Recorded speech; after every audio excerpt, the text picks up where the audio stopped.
God describes an animal with a tail like a cedar tree, bones like tubes of bronze, limbs like rods of iron. He says it eats grass like an ox, but it ranks first among everything he ever created. This is not a poem. This is a specific creature described in the book of Job, chapter 40, in a direct conversation between God and a man named Job. And the word that would explain it did not exist until 1842. The word is dinosaur.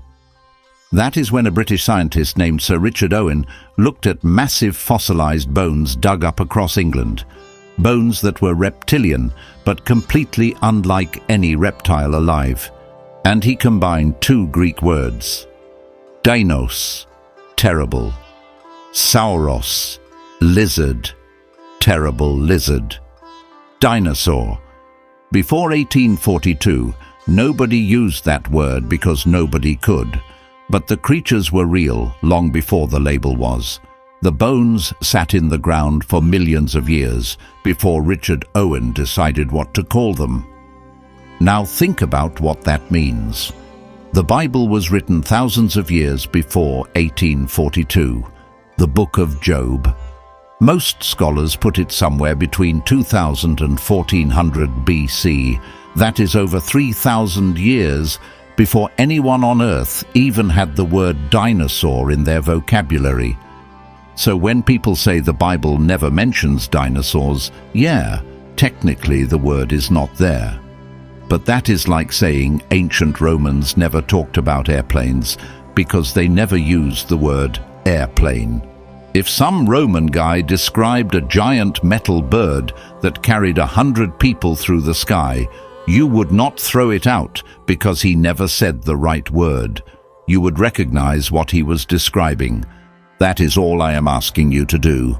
Forget the word. Just read the description. And this hits closer to home than you might think. Because how many times have you missed something obvious because you were looking for the wrong thing?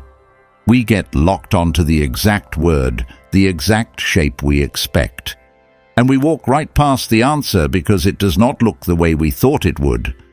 That is exactly what happened with dinosaurs and the Bible. For centuries, people flipped through those pages looking for a word that would not be invented for thousands of years. They did not find it, so they assumed it was not there. But the description was sitting right there the whole time, in one of the oldest books ever written. So where is it? The book of Job.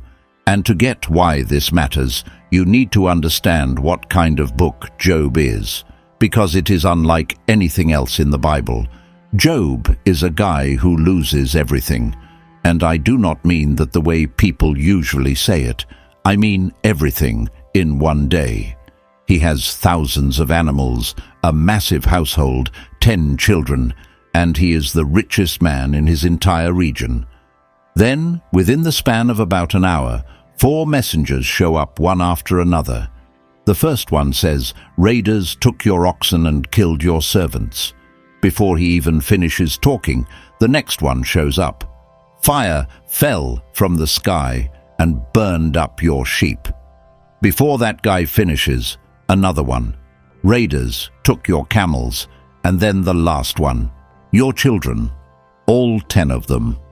They were eating together in your oldest son's house, and a wind came and collapsed the building. They are all dead." Just put yourself there for a second. You are sitting at home. An hour ago, you had everything. Now your kids are gone, your money is gone, your employees are dead. And then, because apparently that was not enough, your own body starts falling apart. Painful sores everywhere, head to toe. You are sitting in a pile of ashes, scraping pus off your skin with a broken piece of pottery. And your wife looks at you and says, "Curse God and die." That might be the most heartbreaking line in the entire Bible. She lost the same kids he did. She is so broken she is telling her husband to just give up. But Job does not give up. He sits there in the ashes and he holds on. Then 3 friends show up, and when they first arrive, they actually do the right thing. They sit with Job in silence for 7 days, 7 days without talking. They just sit there with him in the ashes, and they shut up. That is the most helpful thing anyone does in the entire book of Job. But then they open their mouths, and for 30 chapters they take turns telling Job it must be his fault. You sinned. You did something wrong. God does not punish innocent people. Just admit it and repent. And if you have ever been through something awful and had someone sit across from you and say, everything happens for a reason, or God is testing you, or have you tried praying more, you know exactly how Job feels right now. That feeling where grief and rage and frustration all mix together until you want to scream. Job pushes back. He says, no, I did nothing wrong. I lived right, and I want God himself to show up and tell me why. And now watch what happens. Because in chapter 38, after 37 chapters of arguments and silence from heaven, God actually shows up. Not in a dream, not through an angel. God himself answers Job out of a whirlwind, a massive storm. And his opening line is terrifying. Who is this that darkens counsel by words without knowledge? Brace yourself like a man. I will question you, and you shall answer me. God does not come to hug Job. He comes to question him. And for 4 straight chapters, he takes Job on the most overwhelming tour of creation in all of Scripture. Where were you when I laid the earth's foundation? Were you there when I built this planet? Have you ever given orders to the morning? Can you command the sunrise? Can you bind the chains of the Pleiades? Can you loosen Orion's belt? Can you rearrange the galaxies? And then God moves to the animals. And this part reads almost like a nature documentary directed by someone who wants to make you feel very, very small. He talks about the mountain goat giving birth on a cliff edge so steep and remote that no human has ever watched it happen. Think about that. There are moments in creation that God designed for no audience at all. Just the goat and the cliff and the sky. The wild donkey that runs free across the open plains and laughs at the noise of cities. It refuses to be domesticated. It refuses to serve any master. God made it wild on purpose. The ostrich that flaps her wings with pride, even though she cannot fly. She abandons her eggs on the open ground where anything could step on them, and yet somehow the species has survived for millions of years. And try to catch one on foot. You cannot. She will outrun your horse. And the war horse. God spends serious time on the war horse. It paws fiercely, rejoicing in its strength. It laughs at fear. It does not shy away from the sword. It charges into the fray. You can practically feel the ground shaking under you. God is not describing a pet. He is describing a creature that runs toward the thing that should kill it. And he is saying, I designed it that way. Then the hawk that migrates south by pure instinct, without anyone teaching it the route. The eagle that nests on the highest crags and spots a rabbit from 2 miles away, whose young ones feast on blood from the day they hatch. Every single one of these is a real, physical, observable animal, and God is saying the same thing with each one. Did you design this? Did you program the hawk's navigation? Did you give the horse its courage? Did you decide how far an eagle's eyes should see? And Job has nothing, cannot answer a single question, not one. But all of that, the stars, the weather, the animals, that was all build-up. God was saving his best for last, and when he gets there, he slows way down. He spends more time, more verses, more detail on 2 specific creatures than on anything else in the entire speech. These are his crown jewels. The two animals God considers so impressive they deserve the spotlight in the most important monologue in the Bible. The first creature is called Behemoth. Job chapter 40, verse 15. Look at Behemoth, which I made along with you, and which feeds on grass like an ox. Read that verse again. God says, which I made along with you. Along with you. He is telling Job, I made this thing at the same time I made you. This is not some creature from a fairy tale.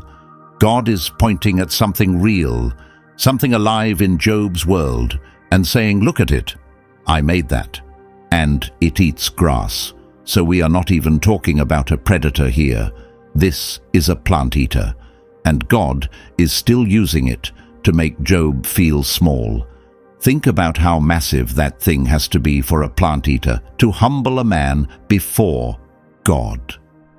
Now, watch the description unfold. Every verse adds a new detail that narrows it down. What strength it has in its loins, what power in the muscles of its belly. This thing is pure muscle in its core. Its strength is centered in the middle of its body, like it is built to hold up something enormous on top of massive legs. Its bones are tubes of bronze, its limbs like rods of iron. God compares the skeleton to metal, not wood, not anything fragile. Bronze and iron, the two strongest materials anyone knew. These are not bones. These are structural beams, bridge pylons, temple pillars. And then God drops this line. It ranks first among the works of God. First, not pretty impressive, not one of my better creations.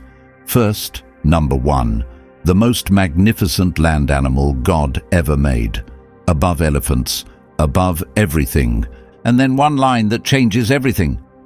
It moves its tail like a cedar. A cedar. Do you know how big a cedar of Lebanon is? These trees grow over 100 feet tall, trunks 8 to 10 feet across.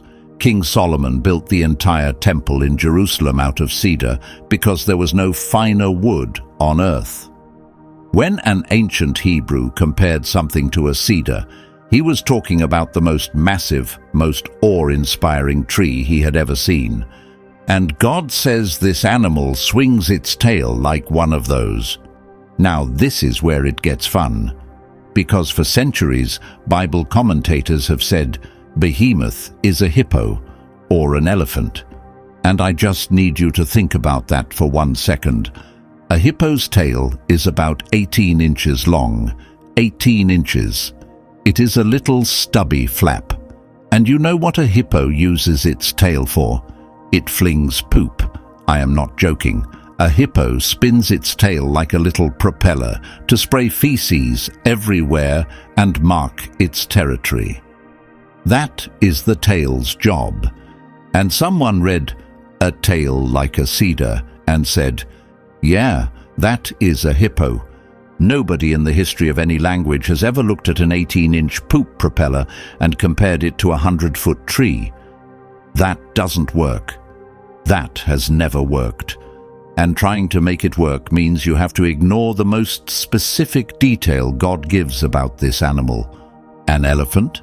Slightly better guess.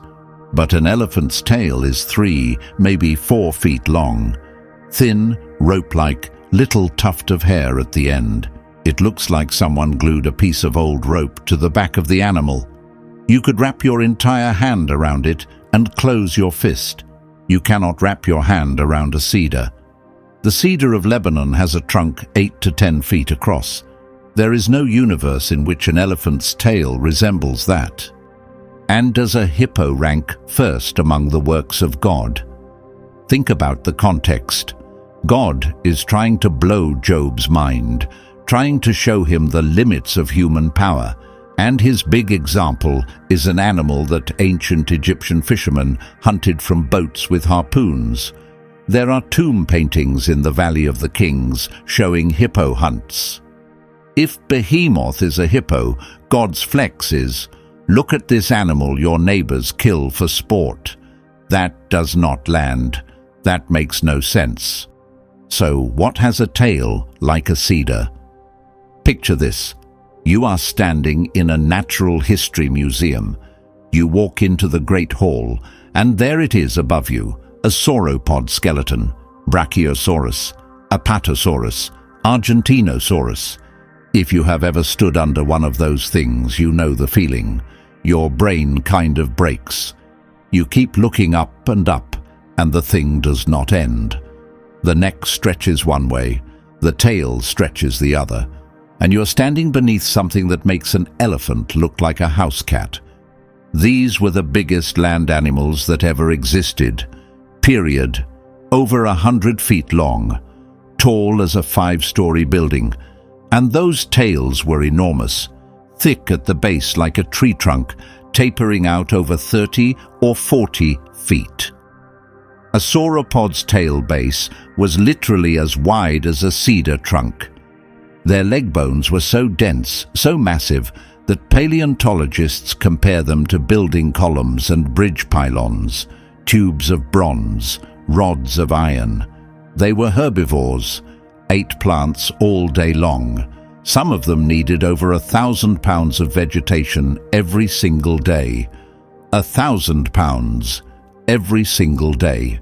And among all land animals that have ever lived on Earth, number 1, without question, the biggest, the most structurally impressive. First among the works of God, tail like a cedar, bones like bronze, eats grass, ranks first. That is a sauropod dinosaur. Every detail matches. Nothing else comes close. Now really stop and think about what just happened. We just read a passage that is over 3,000 years old, written before paleontology existed, before anyone had ever assembled a dinosaur skeleton, before anyone had the word for what they were looking at. And the description, verse by verse, detail by detail, matches a sauropod. The tail, the bones, the scale, the diet, the ranking. How does a text from 1400 BC describe an animal category we would not identify until the 1800s? There are really only two options.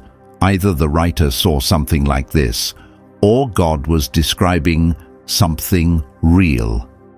Either way, the information is in the text. It has been sitting there for 3,000 years. We just kept searching for the wrong word.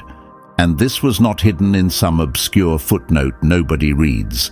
This is God's grand finale, his big closer, the moment in the most important speech in the book of Job, where he pulls out his most impressive example of creation. And that example matches a dinosaur. You know what this reminds me of? That thing we all do where we decide what the answer is before we look at the evidence, in relationships, at work, in how we see ourselves.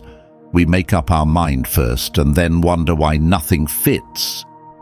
The Bible described a sauropod 3,000 years ago, and nobody saw it because nobody expected it to be there. Sometimes the answer is staring right at you. You just have to stop looking for the wrong thing. Now, something wild that almost nobody knows. The history of how people interpreted this passage is almost as crazy as the passage itself. Early church fathers like Augustine and Origen had never seen a dinosaur bone. They had no concept of paleontology, so they did the only thing that made sense to them. They said Behemoth was a metaphor, Satan, chaos, some abstract evil. Medieval scholars said elephant or whale or some beast from the book of Revelation. Everyone was trying to shove this description into a box they already understood. And then the 1800s happened. Paleontology exploded. Massive skeletons got assembled in museum halls across Europe. Owen invented the word dinosaur, and suddenly, for the first time in human history, people had a category of animal that actually fit every detail in Job 40. The answer to one of the Bible's oldest mysteries, was literally buried underground, waiting to be dug up, for 3,000 years. But Behemoth was the warm-up, Leviathan. Job chapter 41. God gives this creature the entire chapter, 34 verses. Think about that. He describes the whole cosmos in a handful of verses. He covers the weather in a paragraph. But this one animal gets 34 verses all to itself. Whatever Leviathan is, God thinks it deserves that much attention. And if Behemoth was impressive, Leviathan is terrifying. God starts with a series of challenges. Can you pull in Leviathan with a fishhook? Can you tie down its tongue with a rope? Can you put a cord through its nose? Can you catch this thing? Can you tie it up? Can you make a pet of it like a bird? Put it on a leash for your girls? Can your kids play with it? Can you domesticate it like a puppy? And the answer to every single one of these questions is the same: no, absolutely not. If you lay a hand on it, you will remember the struggle and never do it again. Just touching this creature is not a fight you win. It is a trauma you survive. If you survive, any hope of subduing it is false. The mere sight of it is overpowering. You do not even have to fight it. Just seeing it is enough to break you. No one is fierce enough to rouse it.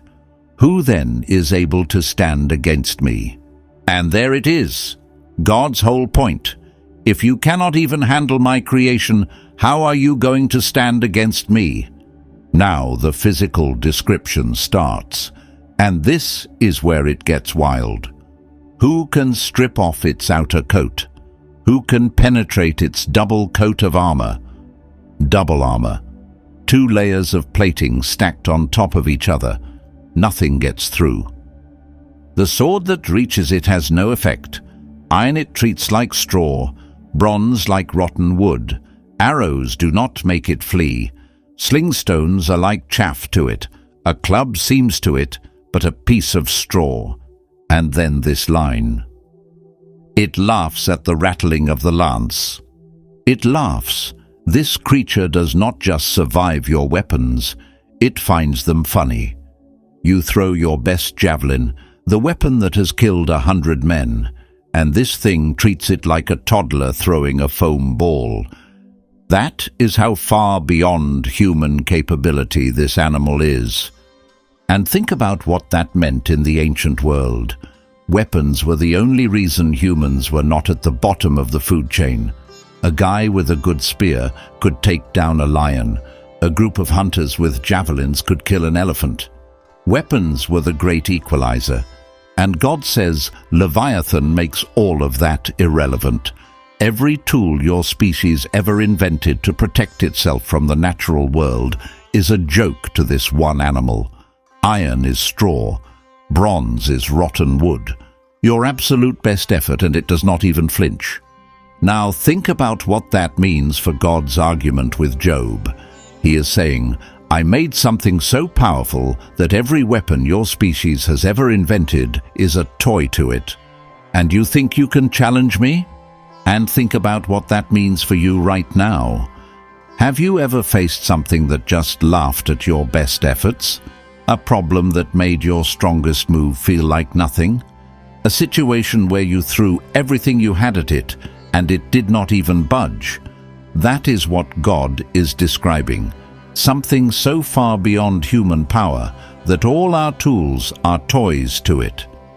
Its back has rows of shields tightly sealed together, so close that no air can pass between them, joined fast to one another. They cannot be parted. Interlocking armor plates running along its back, sealed airtight. This is not crocodile skin. This is engineered biological armor. And now we get to the part that makes everyone stop and reread the whole chapter. Its sneezes flash forth light. Flames stream from its mouth. Sparks of fire shoot out. Smoke pours from its nostrils as from a boiling pot. Its breath sets coals ablaze, and flames dart from its mouth. This creature breathes fire. Now I know what you're thinking. This is where the Bible goes from literal to mythological, right? Animals do not breathe fire. This has to be symbolic. But hold on, because what biology can already do might change your mind. There is a bug alive right now called the bombardier beetle. 1/2 inch long. You might have one in your yard. This beetle has 2 separate chemical chambers inside its body. One has hydroquinone. The other has hydrogen peroxide. When something attacks it, a valve opens. The chemicals mix with an enzyme in a reaction chamber, and the result is an explosive, boiling hot spray that hits 212 degrees Fahrenheit. It shoots out with an audible pop. Predators run for their lives. A bug, 1/2 inch long, produces boiling liquid through a chemical reaction inside its own body. Right now, today, it might be sitting on a leaf outside your window. And it is not the only one doing things like this. Electric eels generate 860 volts, enough to knock a full-grown horse unconscious. They do this through thousands of specialized cells stacked together like batteries. The spitting cobra can project venom with pinpoint accuracy at a target's eyes from 6 feet away. And the pistol shrimp snaps its claws so fast it creates a collapsing bubble that reaches 8,000 degrees Fahrenheit for a fraction of a second. 8,000 degrees. That is hotter than the surface of the sun. And a shrimp does this. So when someone tells me it is impossible for a large reptile to produce fire or extreme heat, I have a hard time with that. Biology already does things that are arguably more extreme than fire breathing in animals you can hold in your hand. The mechanism exists. It is documented. It is studied. The only question is whether it could scale up.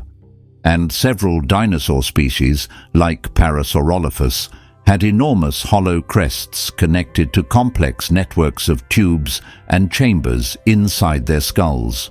Scientists say it was probably for making sounds, but some researchers have pointed out the anatomy is way more complex than you would need, just for noise. Could those chambers have stored chemicals?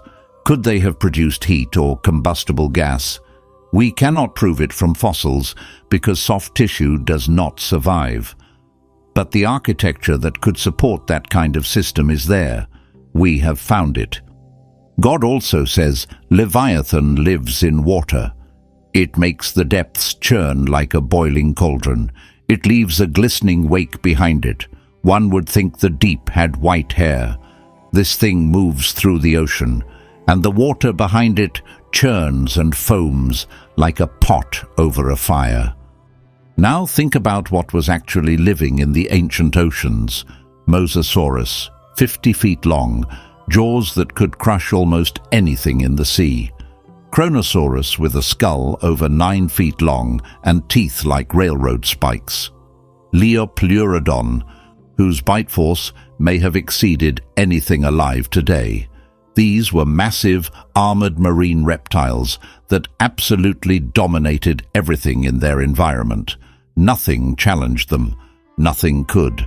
Rows of shields on its back, double armor, fire from its mouth, lives in water, laughs at your weapons. That is not a crocodile. You can kill a crocodile with a spear. This is something else entirely. Now let me show you something that ties this whole thing together, something most people have never heard of, the Hebrew word taninim. This word pops up over a dozen times in the Old Testament, and every time the translators argue about it. Some Bibles say sea monsters, some say dragons, some say great creatures. They cannot agree because the word describes something that does not exist anymore. Genesis chapter 1, verse 21, Day 5 of creation. God created the great taninim. Right there. God creates the sea creatures, and he specifically calls out these Tannanim as something special, something worth naming on Creation Day. In modern Hebrew, Tannin just means crocodile, but in ancient Hebrew it meant something enormous, something terrifying, something reptilian and monstrous. And this next part should give you chills. Every major ancient civilization on Earth, independently, with zero contact with each other, created stories about massive reptilian creatures. The Chinese had dragons, not cute cartoon ones, massive, serpentine, scaled creatures. Chinese art going back 4,000 years shows these things with anatomical detail that is really hard to explain if they were just making it up. The Norse had Jormungandr, so big it wrapped around the whole world. The Babylonians had Tiamat, the Egyptians had Apep, the Greeks had the Hydra, the Aztecs had Quetzalcoatl, the Australian Aboriginals had the rainbow serpent. China, Scandinavia, Mesopotamia, Egypt, Greece, Central America, Australia, thousands of miles apart, oceans apart, centuries apart, no contact whatsoever, and they all came up with the same kind of creature. You really think that is a coincidence? All of them just happened to imagine the exact same thing? Enormous, reptilian, terrifying, often associated with water, often described as having armor or scales. Think about that from a probability standpoint. If these creatures were purely imaginary, you would expect each culture to invent completely different monsters. The Chinese would come up with one thing. The Norse would come up with something totally different. The Aztecs would go a completely different direction. But that is not what happened. They all converged on the same basic creature. Long, reptilian, enormous, dangerous. The descriptions even share specific details. Multiple cultures describe these creatures as living near or in water. Multiple cultures describe them as having scales or armor. Multiple cultures associate them with fire, heat, or venom. These are not vague, generic monsters. These are detailed descriptions with overlapping features across cultures that had no way to communicate with each other. Either there is the most remarkable coincidence in the history of human mythology, or they were all remembering something real, something they saw, or something their ancestors told them about. Now imagine you are living 5,000 years ago. Museums do not exist. Paleontology has not been invented, and nobody has a word for dinosaur. But your grandmother told you a story her grandmother told her about something so massive the ground shook when it walked. Or maybe you did not just hear stories. Maybe you found the bones yourself. Picture this.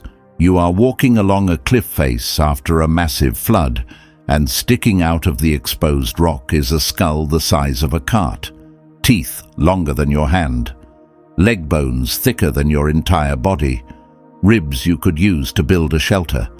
You have no idea what you are looking at. You have never heard of extinction. You do not know that millions of years of geological history are compressed into the rock in front of you.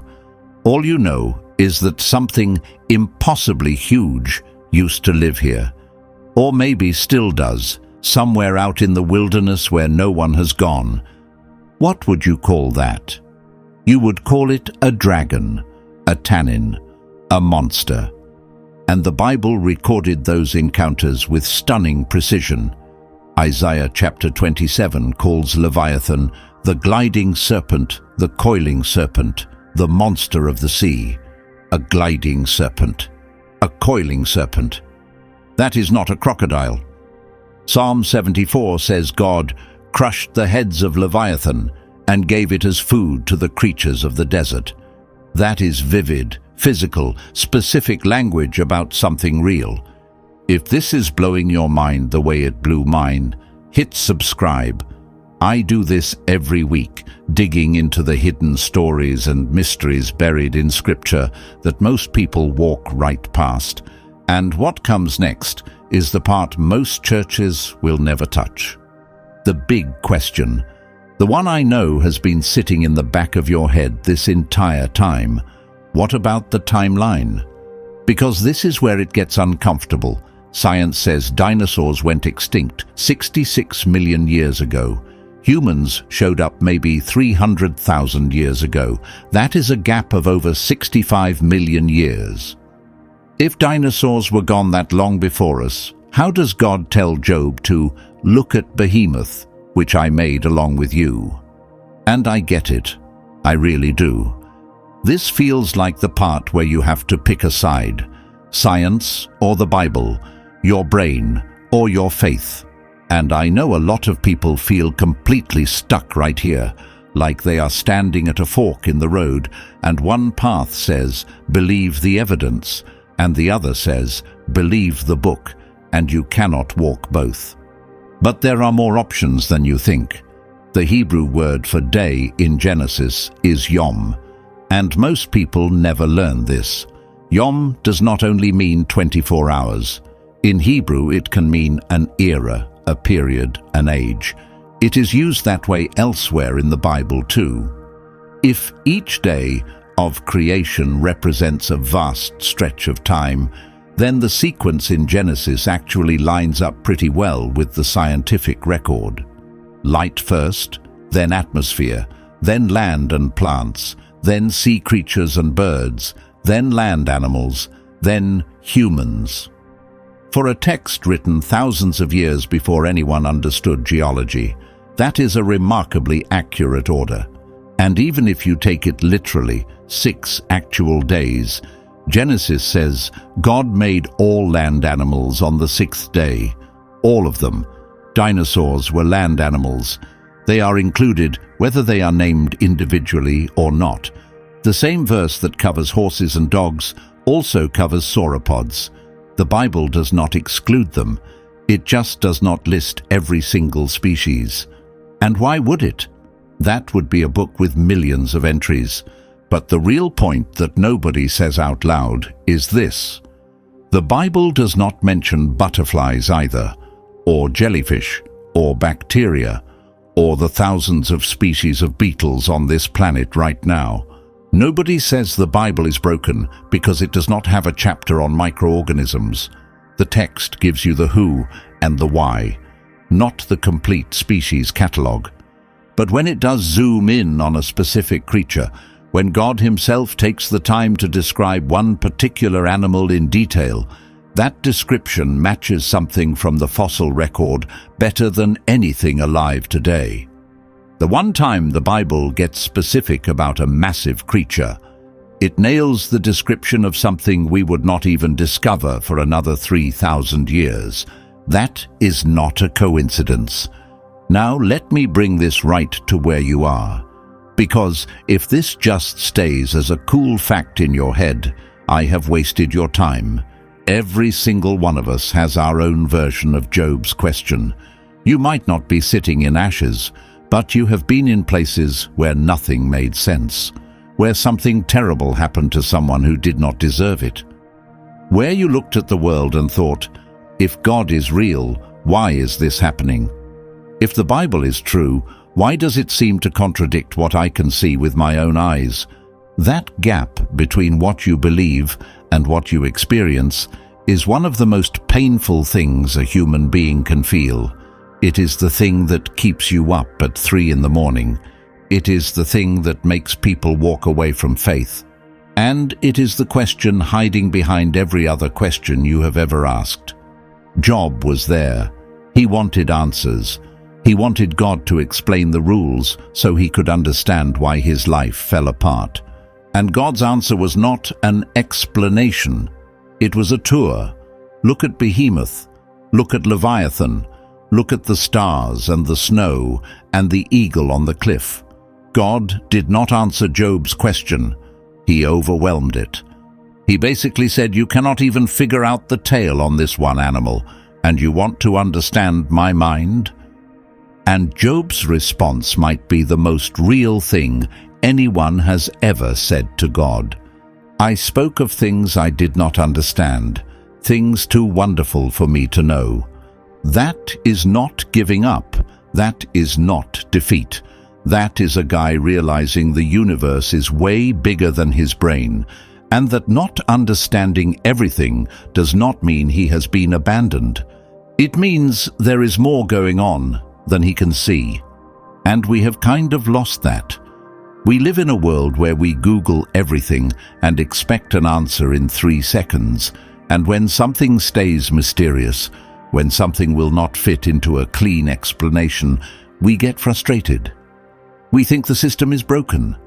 But Job lived in a world where mystery was just how things were. People looked at the ocean and accepted there were creatures in the deep nobody had ever seen. They looked at the sky and knew there were things beyond their understanding. Maybe we need some of that back. Maybe the most brave thing you can do is stand in front of something enormous and say, "I do not fully understand this, and that is okay. I'm going to keep going anyway." Behemoth and Leviathan are not just ancient trivia, they are invitations. God saying, "There are things in my creation that will outrun your brain, and instead of that threatening your faith, let it be the foundation."